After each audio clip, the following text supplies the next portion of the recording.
Как сэкономить минимум 20% на каждой закупке еды в Польше? Сколько стоят базовые продукты в магазинах прямо сейчас и что у нас по еженедельным тратам? В этом видео отвечу на эти вопросы и дам 10 ценных лайфхаков, используя которые вы сможете сохранить часть своих денег. Сегодня мы выбрали для закупки Lidl, наш любимый супермаркет. Как видите, погода в Кракове в этот день нас порадовала. И да, сразу скажу, что снимала я это видео еще в апреле, но цены на продукты остались актуальными и в июле, а лайфхаки экономии тем более. Чтобы вы понимали, мы специально для вас вышли на закупку в 7 часов утра, чтобы была красивая картинка, и это было не в конце рабочего дня, когда мы устали. Если брать все страны ЕС, то самыми низкими ценами на продукты могут похвастаться Румыния, Болгария и Польша, а самую дорогую еду можно найти в Ирландии, Дании, Люксембурге и Финляндии. Ну а мы возвращаемся к Польше. Сейчас я покажу вам базовые продукты в Lidl и назову актуальные на них цены. Для удобства можете умножать на 10, чтобы перевести в гривны. Итак, хлеб стоит в среднем 3,5 злотых, кофе от 9 до 35, чай в районе 5 злотых. Переходим к овощам. Огурцы недорогие и стоят в среднем 10 злотых, а вот вкусные помидоры могут выйти в 20 злотых за килограмм. Так же, как и перец, кстати. Морковь стоит 5,5 злотых, лук 6,5, а картошка около 3 злотых за килограмм. По фруктам. Яблоки обойдутся вам в 4 злотых, лимон в 9, бананы в 7, а ягоды от 20 до 50 злотых. Орехи в среднем стоят 13 злотых за 200 грамм, каши 4-5 злотых за пачку, макароны 4 злотых, мука 3, а сахар до 6. Движемся дальше. Цена на десяток яиц 9 злотых, на подсолнечное масло 10. Обычное молоко стоит примерно 4 злотых, сливочное масло 6 злотых за пачку, сметана 3,5 злотых и йогурты от 1,5 и дороже. Мясо в Польше довольно дешевое. Куриное филе стоит 25-35 злотых, целая курица в районе 20 злотых, говяжий фарш 35, а свиной 29. Филе лосося выйдет вам в 74 злотых за килограмм, а треска под 100.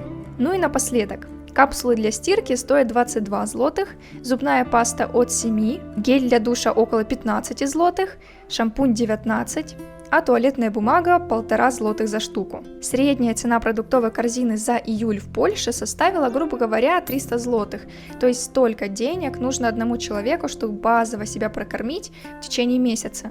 Обычно получается больше, особенно если брать качественные продукты, иногда мудрить с новыми рецептами или отметить какой-то праздник. Мы же в среднем тратим 450 злотых за еженедельную закупку. Бывает дешевле, благодаря скидкам, или дороже, тут уже как повезет.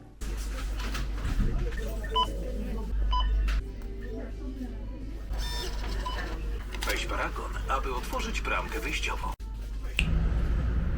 Ну а теперь покажу, что мы купили и во сколько нам это обошлось. Буду показывать продукты по категориям, чтобы вам было проще, а не как обычно.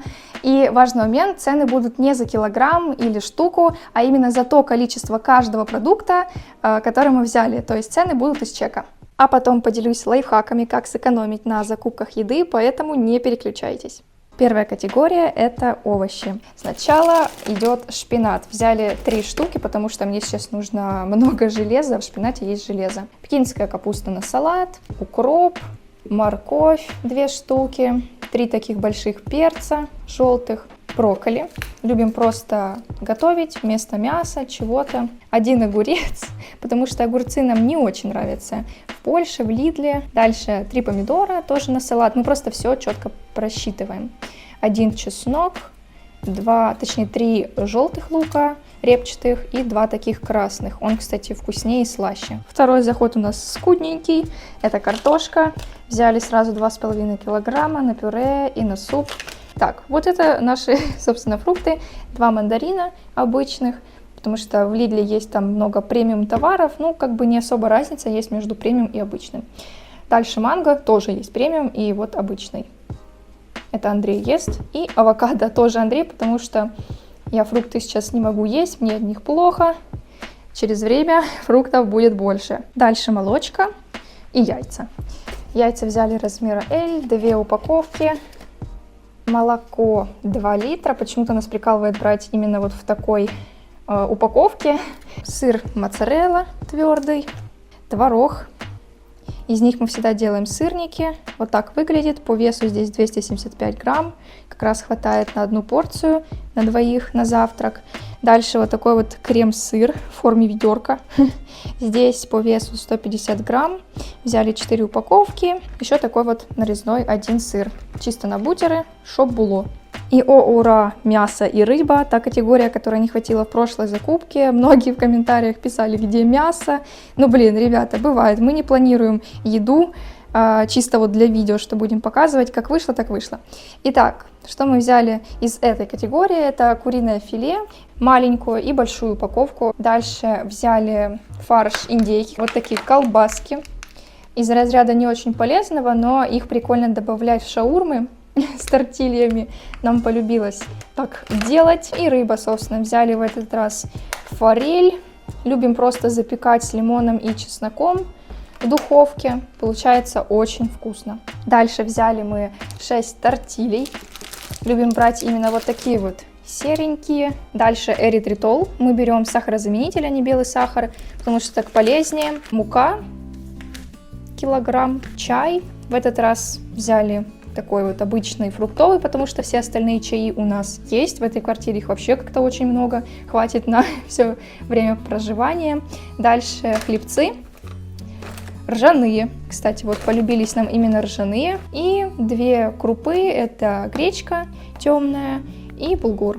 Из разряда сборной солянки мы взяли кетчуп Хайнц маленький.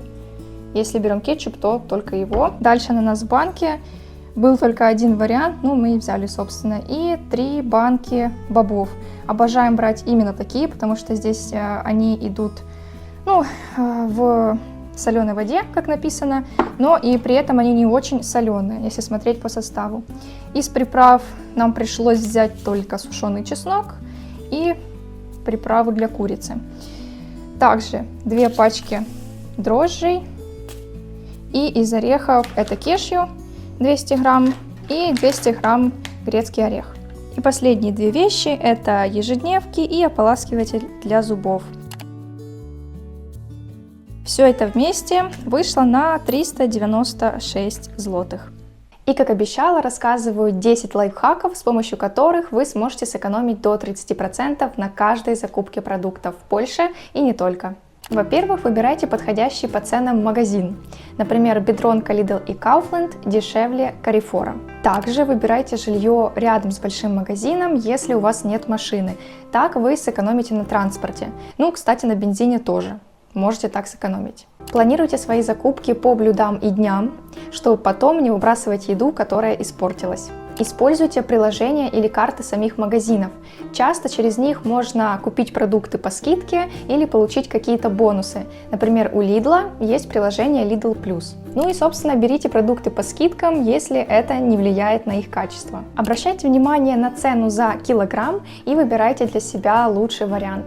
Из банального, но да, обращайте внимание на срок годности, чтобы еда не пропадала. Никогда не скупляйтесь в субботу вечером перед нерабочим воскресеньем. Используйте эко-пакеты, это польза миру и экономия для вас. И не делайте покупки на голодный желудок. Ну что, если это видео было для вас полезным, ставьте лайк и пишите в комментариях, какой новый лайфхак экономии вы для себя узнали. А мы увидимся с вами совсем скоро, в следующем видео. Пока!